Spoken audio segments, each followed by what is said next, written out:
Chapter 14. The Brewing Storm. My scribe asks me if I'd known what Leusios had done, would I hate him? My trade in stories removes such dilemmas for my audiences.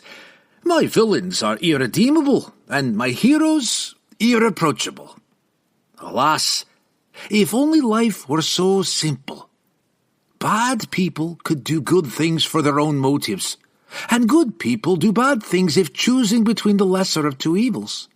Vibnia would tell me that I must be patient, and that the balance of one's deeds can only be judged at death's final tally.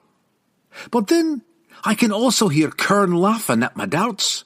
There are heroes, he would tell me, wherever there is belief in something greater than ourselves. Jorwin Weaver, The Keetish Cycle. Leusios understood guilt. It was the annoying emotion that made him doubt himself. It asked the nagging questions about how different choices could have undone tragedy and loss. So, for a man who wanted to think about the future, guilt was inconvenient.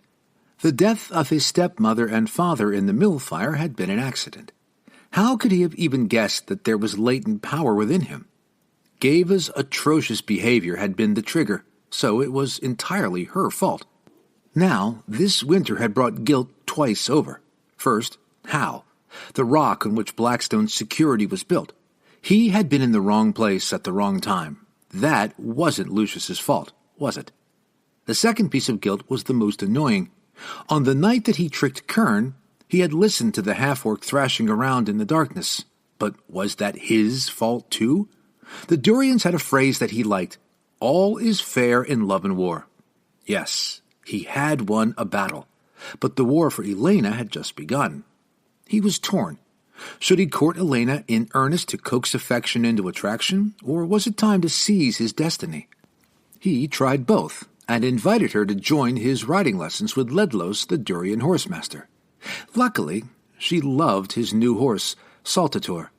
With her winter beans planted, there was less to do on the farm, so she joined him at Leusios' yard, proving herself to be a quicker learner than he was. The gelding's antics and Leusios' grizzled charm as a teacher was a good distraction from her father's death.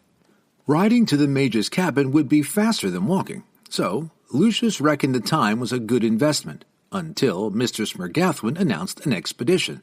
Mikrig and Vibnia will lead a foraging party south, the matriarch declared in council. They will scavenge the bandit camp for food and anything we can trade, she proposed. Leusios's mouth went dry.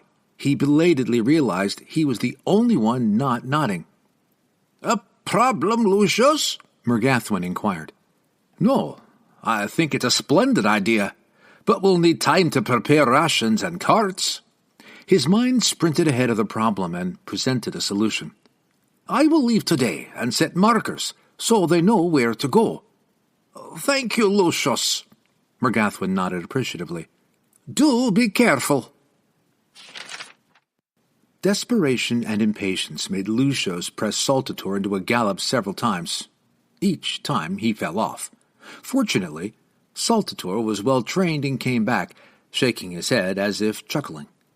Bruised and aching, he camped one night on the road and then reached where he had killed the mage's beast early the next day. A burial party from Blackstone had dealt with the human corpses, leaving a large burial mound by the roadside.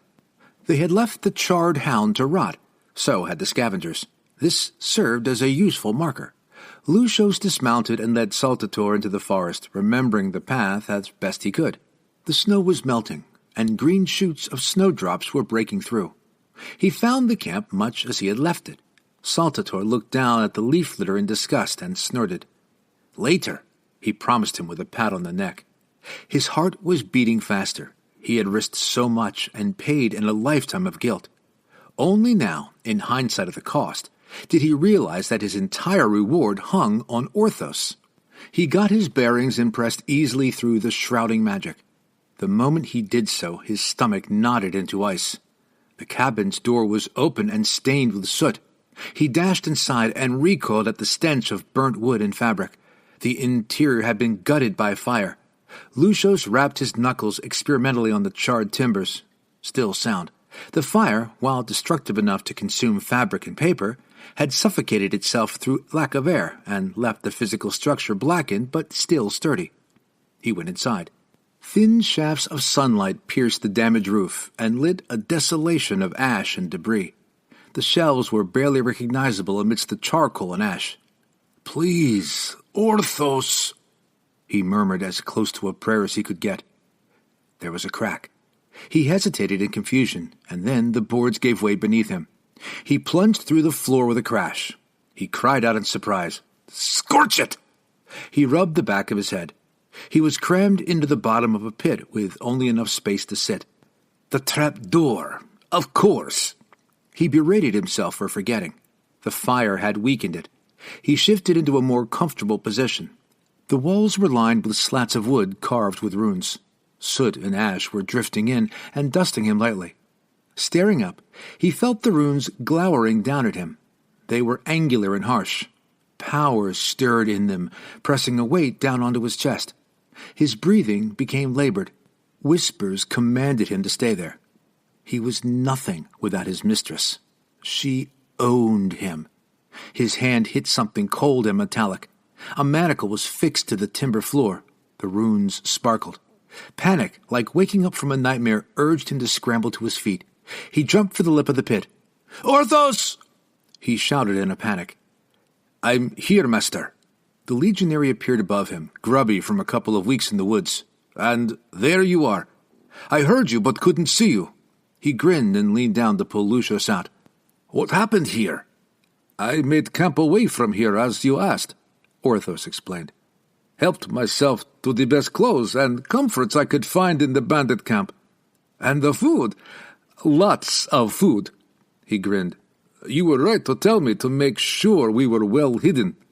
A man came by." He paused to think. "Only about 4 days ago. I heard his horse and hid. Didn't see him right because it was near dark. It was only after he left that I realized this place was burning. The books and scrolls? Safe, as you wanted them." Leusios could have hugged the bigger man. "Aye, good work, Orthos.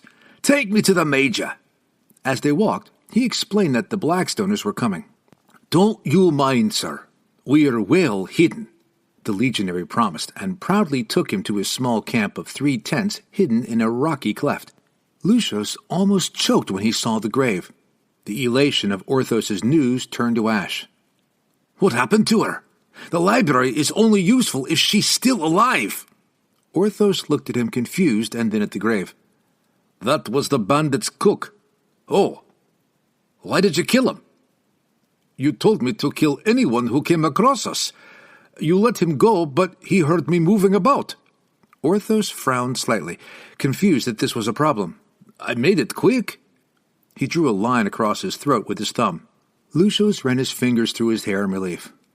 "I didn't see him as a threat, but fine. In here."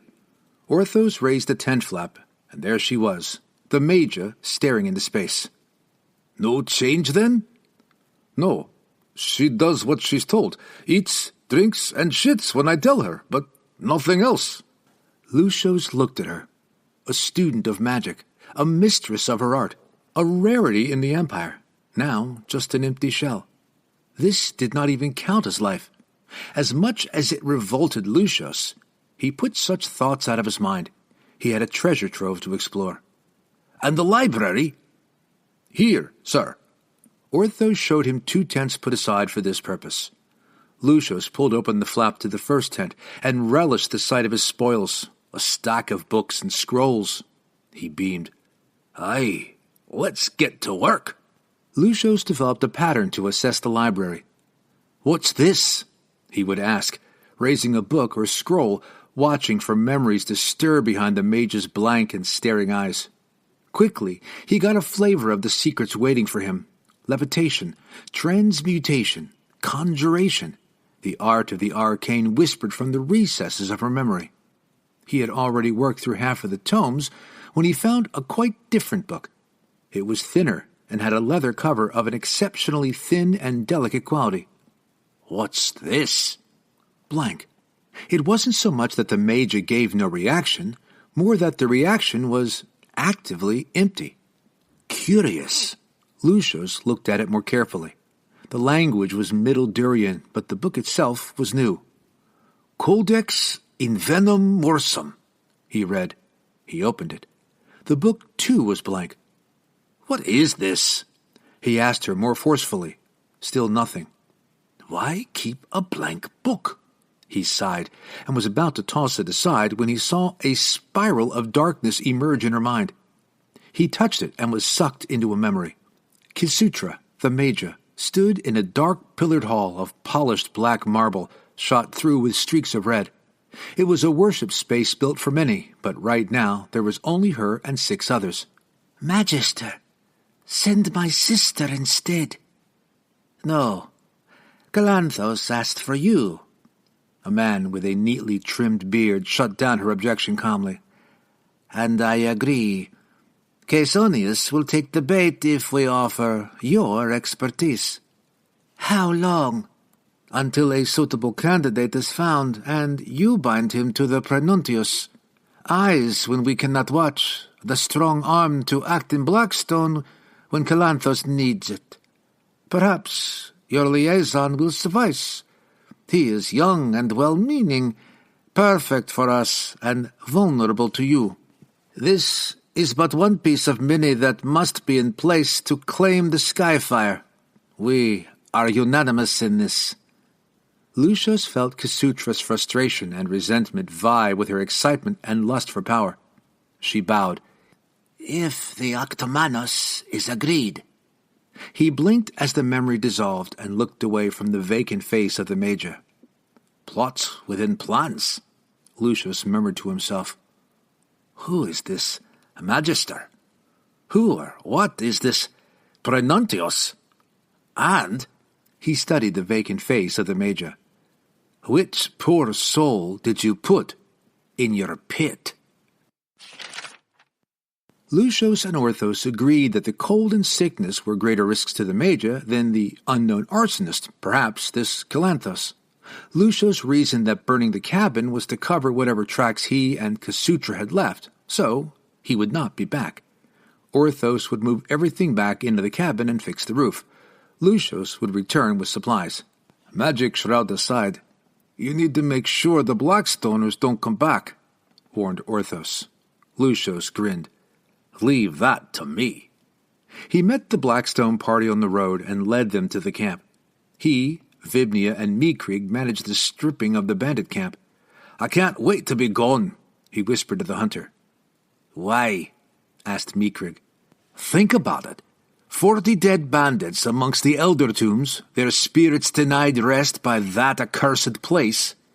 Where do you think they'll come back to? He gestured to the camp. This was the last place they knew as home. The hunter's eyes opened wide in horrific realization. They might already be here. Lucius looked at the angle of the sun. Spring is close, but it feels unnaturally cold here. We should finish before nightfall. I'm nigh afraid of ghosts, Miekrig growled, his eyes alight with superstitious dread. You're a braver man than I, then, said Lucius, pretending to shudder. He watched with amusement as the story went around the camp and ensured the foraging party worked double time. Everyone is being very efficient and diligent, Vibnia said approvingly. Yes, they are, agreed Lucius with a sly smile. Once they left, superstition would ensure that no Blackstoner would ever come back. They left before sundown. Lucius rode on ahead with Saltator and made visiting Elayna his first priority on return. He brought mutton stock, and she used it to make a meaty soup with her beans. They talked as they prepared the meal. Leusios had come to appreciate the greater prize hidden underneath such beauty, her quick mind and fierce determination. What a partner she would make. Physically, like every red-blooded male in Blackstone, he wanted her. Unlike every other Blackstone male, he hid it under gracious manners and carefully measured acts of kindness. She ladled their meals into wooden bowls, and Leusios breathed in the spicy aroma with a contented smile. You really do like my beans, don't you? Perhaps I appreciate the taste of honest, hard work. She gave him a wry smile. Oh, Master Miller, Your butter tongue will get you in trouble one day." He half choked under her amused scrutiny. A warning. He should never underestimate or over-flatter. He covered it with a glib smile. "I'm only teasing you." Their gazes met, and he realized she needed a gem of truth to prove he was genuine. Truth. It had a bad habit of being uncontrollable once it let loose. The answer came from his heart as much as his head. "All right. This is how I see things. I respect you, Mistress Farmer," he said, all artifice discarded. "I spend time with you because you can see beyond today. Everyone in Blackstone can talk, but very few think. You talk about your plans for old Farney's place. You have plans. You accept what life has dealt you and strive to make it better. That's what I want for all of Blackstone. I want you to be an inspiration to the others." "I had a lot of help this year." "No," he said firmly. He would not let her surrender her accomplishments to Kerne. "Don't be generous at the cost of credit due to you. I've seen your strength. You would be stronger still if you were to accept it yourself." She studied him, deep in thought. He had gone so much further than he had intended, meaning every word.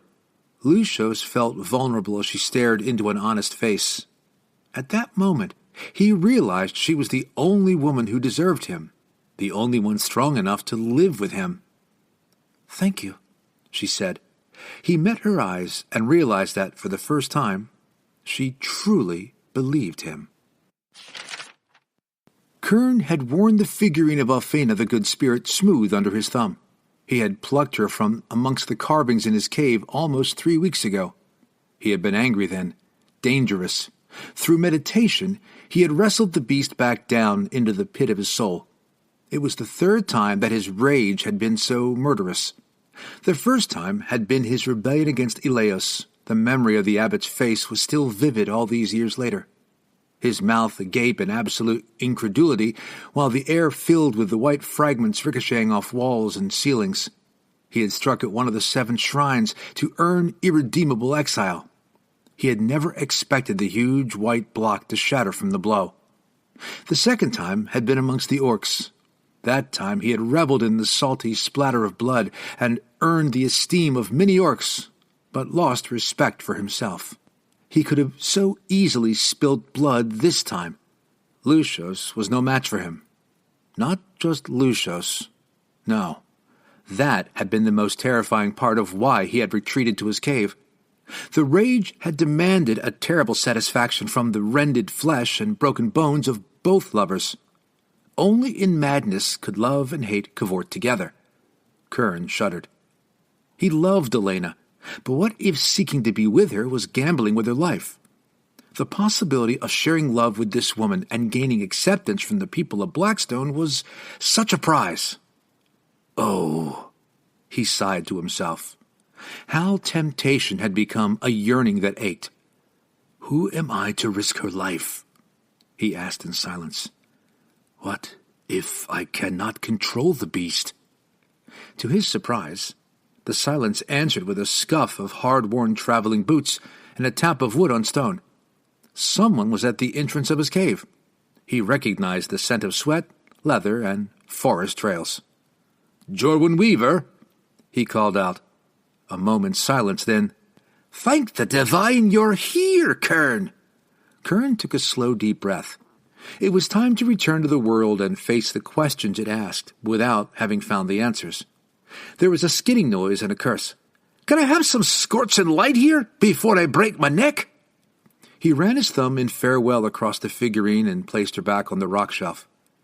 "Thank you," he murmured. Then he raised his voice. "Wait outside. I will come to you." Gathering some rations on his way, Kerne went out to find the bard, who had taken a seat looking out across the peaks. Kerne offered the bard a strip of dried rabbit meat. "Thanks," smiled Jorwin. "What's with you?" He bore the scrutiny of the other man with a shrug. "I needed some time by myself." The bard raised an eyebrow. "I was surprised you vanished like that. Remember your pledge to Hothrog." Kerne almost choked on his own strip of meat. "You had forgotten, hadn't you?" He could not stop a growl of frustration. He closed his eyes and restored his inner peace before he spoke. "Yes, I had forgotten. 1 moon has passed. The next is in 5 days." He sketched a quick map in his mind. "Yes, we still have time to reach the bit of ice." "What's it mean?" the bard asked. "And what's it like?" "The bit of sands. It's a great wound in the steppes, held sacred by the orcs. There are many stories about how it came to be. One tells how their gods slew an enemy there by flattening it with a piece of the moon, creating the long sacred furrow in the ground," Kerne explained, stretching his arms out. Jorwin laughed. "A piece of the moon? Orcs have never been subtle. What does sacred even mean to them?" "Orcs struggle with concepts. While we believe our spirits ascend to the care of the divine, they believe that their greatest warriors go to the moon and fight for the pleasure of the gods. The bit of ice is unearthly. The sand there burns in open wounds because it's full of salt." He sighed. The trip north would take him further away from Elayna. Was that good or bad? "What do you know about women?" He asked the question without thinking. He instantly regretted it as Jorwin laughed. "So that's it. Is that why you ran off?" "Forget it," he growled. Jorwin grinned and did not press the point. "Do we head back to the trade road?" No. A churlish need to test the bard made Kerne return the grin mischievously. "I know a shortcut." This high up in the mountains, winter still ruled supreme. The route Kerne chose took Jorwin up through icy crevices that made his fingers ache with effort and cold. Then they crawled over exposed rock with deadly drops to left and right. Kerne moved with ease and comfort, delighted to stretch his body after so long in his cave. As they climbed, he spotted a frozen pool and a heap of stones. "What do you see there?" "Someone's built a dam across the gully." The bard looked up and around at the shapes in the mountain. "Just enough to divert the thaw water when spring gets this high up." Kerne was intrigued and scrambled off the path to investigate. They circled back around the mountainside and, as the rock walls turned, they saw an outcrop that jutted over a cliff. Several wooden wedges had been hammered into a crack running across it. "What's this?" asked Jorwin. Kerne shrugged and crawled carefully out along the outcrop to look down. The road to the mines is directly below. Someone planned a rock slide. "And you're lying on it," Jorwin pointed out helpfully. "Ah." With his immense weight prone on the rock, Kerne suddenly felt vulnerable, terrified that his hammering heart might break the stone free. He drew a ragged breath to calm himself and reversed his crawl inch by inch. He gave a gasp of relief when he passed the line of wedges. "What's this about?" Jorwin was waiting curiously, arms folded. Kerne waved at the wedges. "It's a quarrying trick. I've seen the monks use it to get stone. The wedges are hammered in and then doused in water. The wood expands and splits the rock." "So, when the ice melts, the thaw water is channeled here?" Jorwin looked down at the outcrop, imagining the rock falling. "The accidents, the rotting food," Kerne gasped. "Someone is sabotaging the mining." "Good for them," declared Jorwin. "That gold is trouble." "People might get hurt," Kerne pointed out. The bard heaved a great sigh. "And for that reason alone, let us undo it." "I thought you said this was shorter," Jorwin gasped as he dragged himself up to a ledge just below where Kerne had stopped to chew some nuts. "It is, as the raven flies, shorter but harder." It was difficult for someone as physically intimidating as Kerne to look sheepish. Nevertheless, he succeeded. "I'm sorry." He reached down and took Jorwin's hand to haul him up the last few feet. The bard's grip was strong, despite fatigue from the hard climb. The bard rolled onto the ledge and lay there for a while to draw breath. "And I thought I was fit." "You did well. Sorry to test you." Kerne grinned even wider. "I thought you would appreciate the view." The bard eased himself into a sitting position and gasped at their height. Their vantage point looked over several peaks to the still waters of Lake Brenhede curving from the south to the west. To the north loomed Orky's Tower. The vast, storm-shrouded horn of a mountain was twice the height of any other peak. They'd even climbed above the ever-churning clouds that hung over the plain of the outer tombs. They looked like a boiling lake with lightning flashes of purple fish. A soft rumble of thunder rolled up to them with each flicker. Kerne studied Jorwin's rapt expression as he drank in the wonder of nature. The bard's love of the world was genuine, not just a show to beguile the listener. Understanding the intricacies of this man's beliefs was beyond Kerne. He did, however, remember Jorwin's face as the bard shouted his name from behind a throng of spears and shields. He was a man who would put his life at risk for others, even for him, a half-breed outcast. He came to a decision. He liked this man. "I am sorry. I'm an idiot," he berated himself. He had a friend. Time for honesty. "I truly love Elayna." Jorwin didn't smirk or laugh. He just nodded. "And you think she's interested in you?" "I don't know. Not yet, anyway. From the first time I saw her, she struck me as a remarkable person," nodded Jorwin. "As a bard, it's easy to get women.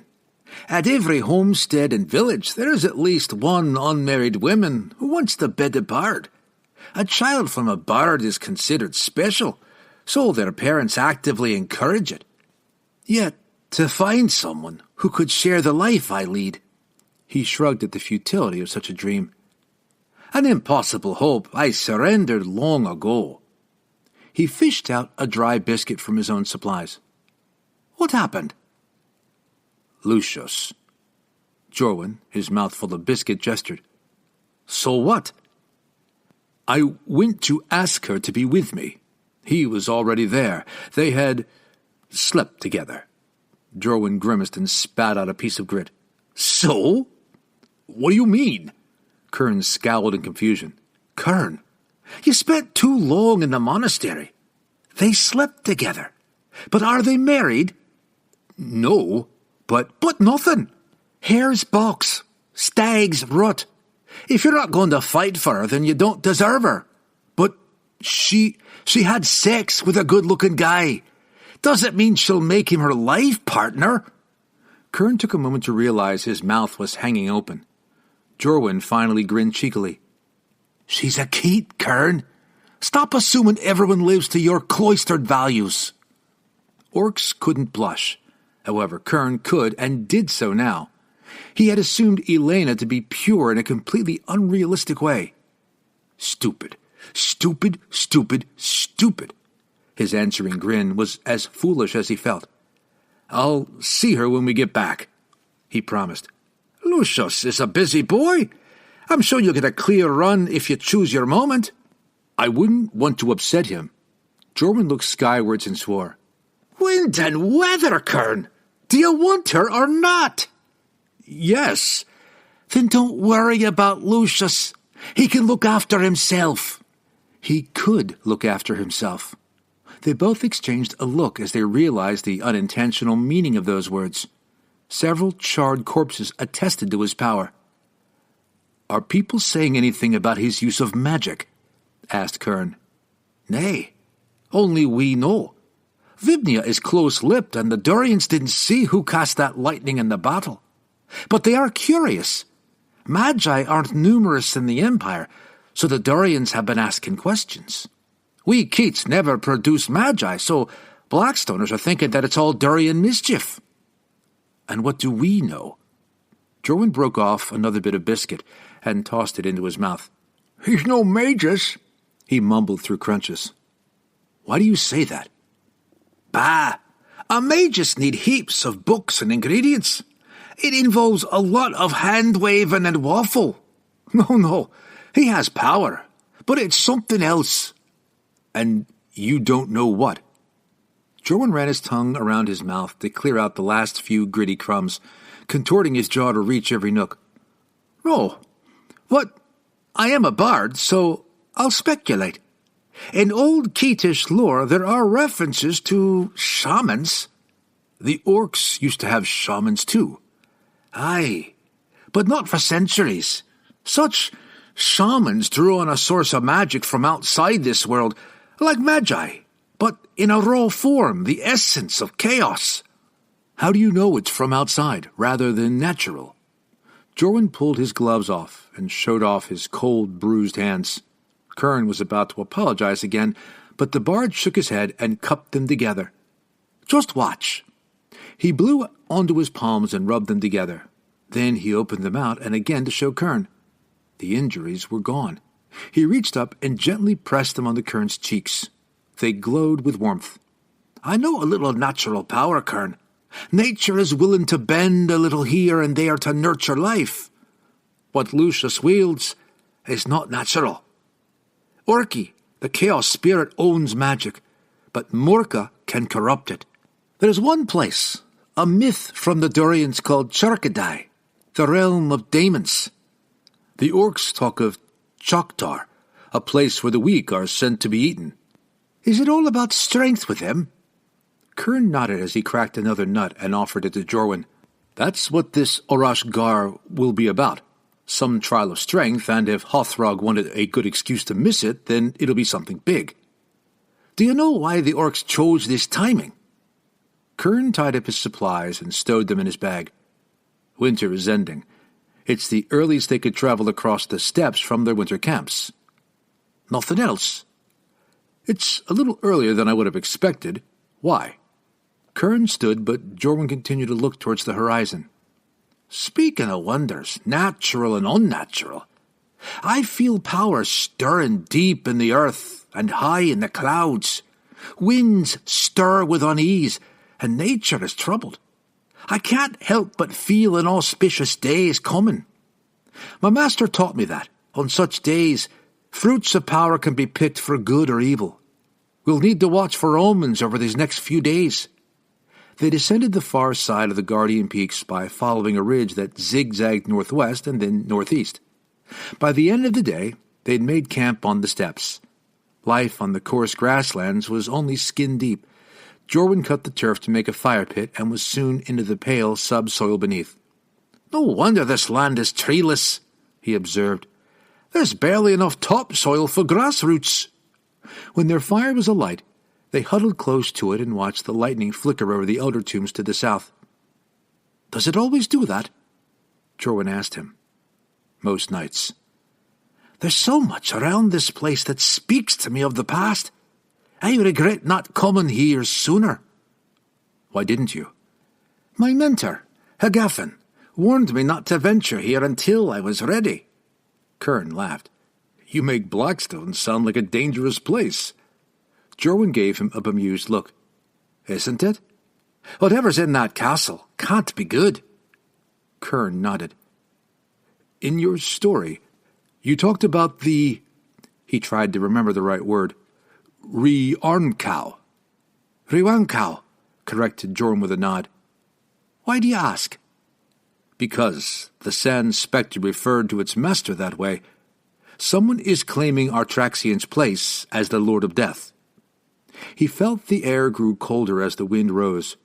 Jorwin noticed it too. They studied the clouds gathering on the northeastern horizon. It is Kelisgwyn, Kerne said, feeling the chill and the rush of air on his face and through his hair. Aye, the grim wind blows, Jorwin agreed. And something more. Kerne scented the air and nodded. The last time I felt this kind of disturbance was when I came across the trail of the Mage Hound. Yes, I can't explain it, but I agree. A storm is coming.